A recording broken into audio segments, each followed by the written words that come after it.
Ladies and gentlemen, we meet in a time of true national security crisis, indeed many crises. But our biggest national security crisis is Barack Obama.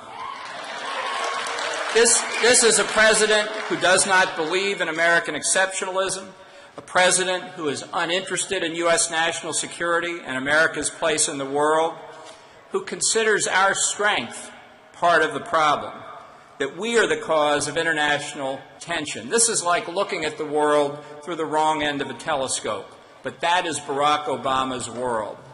He said in his first speech to the United Nations in September of 2009, listen to this, "No world order that elevates one nation or group of nations over another will succeed.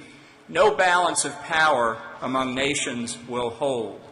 This is a belief in multilateralism for American security, the United Nations. He is a Wilsonian. Listen to Woodrow Wilson. The interests of all nations are also our own. Wilson said in his famous 14-point speech in 1918 that he wanted to achieve a peace without victory. Sound familiar? Wilson said there must not be a balance of power, but a community of power. And Wilson wasn't even a community organizer. Wilson wanted to make the world safe for democracy. It's hard to say what Obama wants to do, but the answer was provided at the same time by Theodore Roosevelt, the Republican Roosevelt, who said, first and foremost, we are to make the world safe for ourselves. This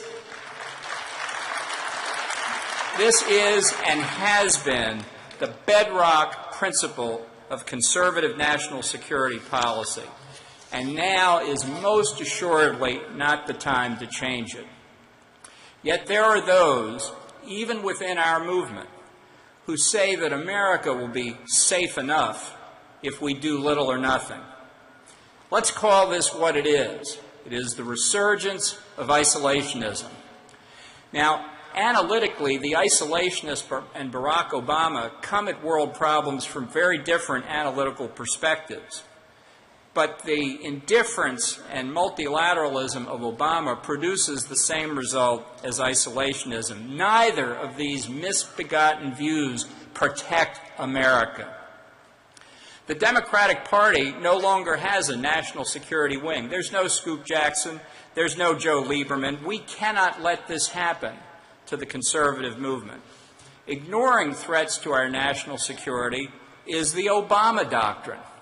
And the contrast with Ronald Reagan could not be clearer. Reagan believed in peace through strength, not isolationism, not multilateralism.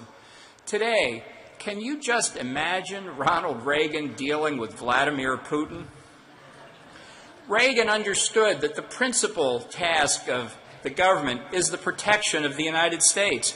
And who said that best but that most libertarian of all, Adam Smith, in The Wealth of Nations, who said the first duty of the sovereign is that of protecting the society from the violence and invasion of other independent societies.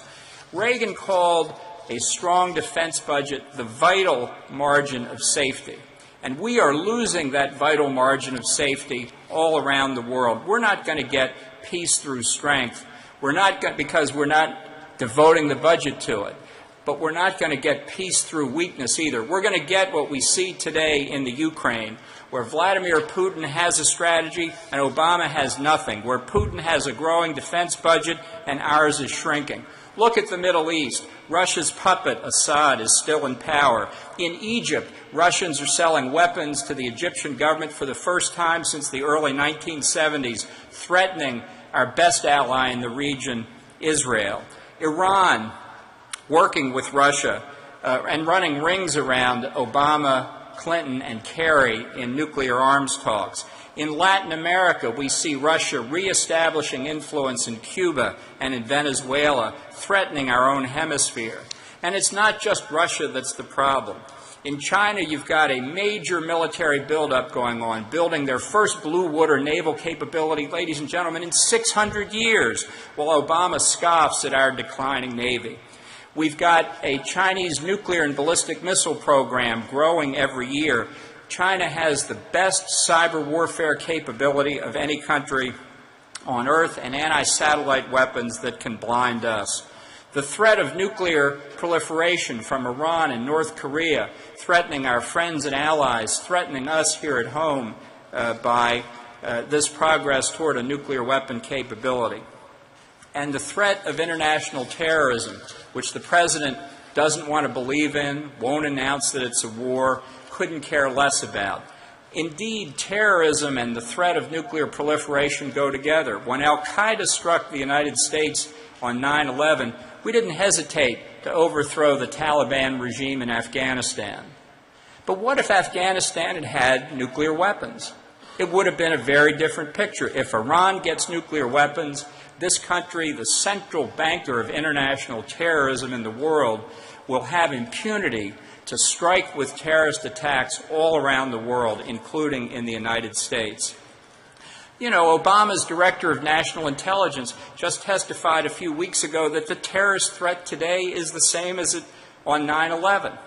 And we can see it where the black flag of al-Qaeda flies again in Ramadi and Fallujah in Iraq, where we press our ally Israel to make concessions to the Palestinians and threaten Israel with a third intifada if they don't do it. But worst of all is Libya. Libya is the paradigm of the Obama doctrine's failures. The attack in Benghazi on September the 11th, 2012, was a direct attack on the United States. You know, overseas, a president's personal representative is our ambassador. So the killing of Christopher Stevens was not just the murder of an American citizen. It was the murder of the president's personal representative in Libya. And since then, the president has done nothing to avenge Chris Stevens' death. This is a terrible lesson. This is a terrible lesson for our adversaries to learn, that under Barack Obama, you can murder his personal representative and get away scot-free. Well, I want to let everybody know that conservatives are not going to let this issue go away. And we will be happy to tell Hillary Clinton in unmistakable terms, we know what difference it makes, even if you don't.